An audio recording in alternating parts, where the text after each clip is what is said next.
करण अर्जुन आएंगे। सिर्फ करण अर्जुन नहीं आंटी, आधे से ज्यादा कास्ट आ गई कोयला में, जैसे कि दुर्जन, ब्लडी फूल, मुनीम जी, ये कौन पुकारी है? जॉन निमोताई। बाय गॉड, ये बंदे और एक आंटी की शक्ल में एकदम थोड़ा वो है, वो मार्जिन। तू समझा? कहानी शुरू होती है राजा साहब से, असली के नहीं, इनका नाम राजा साहब है, खुद को मानते भी राजा साहब हैं, जो कि शंकर को बोल रहा होता है कुत्ता, जब वो दूर होता है। सबसे वफादार कुत्ता है, और जब पास आ जाता है, इसका कलेजे में शेर का कलेजा कौन चढ़ाया? राजा साहब। हिपोक्रेसी की भी सीमा होती है। फिर राजा साहब को पता चलता है कि नीमो भाई किसी रैंडम बुड्ढे को पीट रहा है, और राजा साहब वहां पे जाके पूछते हैं उससे। हम पूछता हूँ, ये क्या हो रहा है ब्रिजवा? भैया वो सिर्फ एक घमेला रखे ऐसे जा रही थी, मुझे अच्छी लगी, मैंने उसका हाथ पकड़ लिया। चुसूंगा, चुसूंगा, पूरा चुसूंगा।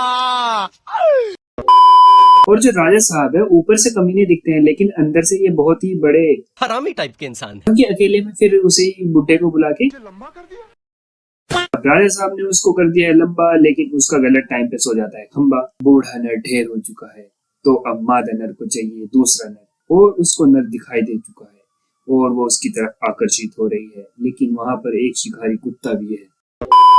फिर एक दिन रास्ते में उसे मिल जाती है और राजा जी को हो जाता है प्यार।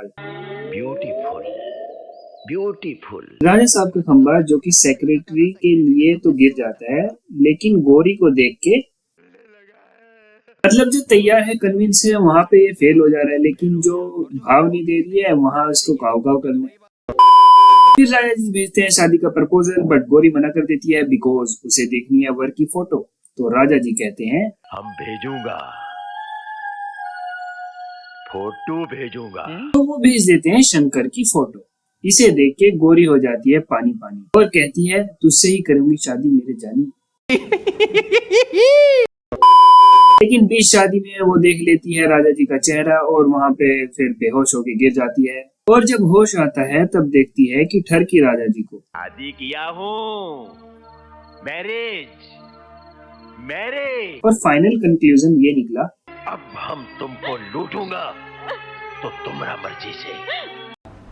अबे चूतिया है क्या? राजा साहब के चंगुल से छूटने के लिए गोरी करती है ग्रेट एस्केप, पर वो हो जाता है फेल। फिर राजा साहब मारते हैं गोरी को एक थप्पड़ बिना टच किए। जी हाँ मित्रों, अभी अभी सूत्रों से पता चला है कि राजा साहब को थप्पड़ मारने के लिए हाथों की जरूरत नहीं है। क्या बोलती public? Sorry sorry sorry sorry sorry. फिर गोरी कूदना चाहती है, बट शंकर उसे बचा लेता है और उसे पता चलता है कि गोरी के साथ साथ शंकर का भी काट दिया गया है। और फिर वहां आ जाता है राजा साहब। आज हम जागूंगा भी और जगाऊंगा भी, हाँ? फिर सेक्रेटरी सोचती है कि ये अच्छा मौका है शंकर को प्यार में फंसाने के लिए, लेकिन वो गलती से नीमो को हक कर देती है। भारी मिस्टेक हो गया सर, एकदम ब्लंडर हो गया। फिर क्या नीमो को चाहिए टैक्स, बट वो देना नहीं चाहती, तो थोड़ी जोर जबरदस्ती करता है, बट वहां शंकर आ जाता है, बट वो भी कुछ नहीं कर पा सकता, तो वो भी वहां पे पिटता है। कब खून खौलेगा रे तेरा? अब इतना शोर हुआ है तो चाचा जो कि 5 मिनट पहले बेहोश हो चुके थे उठ के आ चुके हैं और कहते हैं क्यों मार रहा है शंकर को? पूछिए से, जब आप आंख बंद कर लेते हैं, ये बिंदिया के साथ कैसे गुलछर्रे उड़ाता? फिर राजा जी आके उसको मार देते हैं, बहुत मारा, मतलब और सेक्रेटरी को भेज देते हैं कोठे पे। फिर एंट्री होती है चमन चूतिए की। जहां दिख जाता है ना मेरे को गुस्सा हो रहा था भाई। इसकी मिनी स्टोरी ये है कि ये आया, इसने कुछ देखा और ये मारा गया। और फिर शंकर का खोलता है खून और वो वहां से गोरी को लेके भाग जाता है और राजा साहब को बना देता है खंडवा। वो पुरुष जिसकी पत्नी मर गई हो या फिर छोड़ के भाग गई हो। एक मिनट, ये कहाँ लिखा हुआ है छोड़ के भाग गई हो? नहीं, कुछ बातें है ना इसमें नहीं लिखी होती, यहाँ लिखी होती है। फिर ये उसे पकड़ने जाते हैं, पर शंकर और गोरी कूद जाते हैं इन द वाटर। दुश्मन अपनी मौत खुद ही मर गया। नहीं ब्रिजवा, जब तक हम उसका लाश नहीं देखूंगा, हम उसका मौत का विश्वास नहीं करूंगा। स्मार्ट है।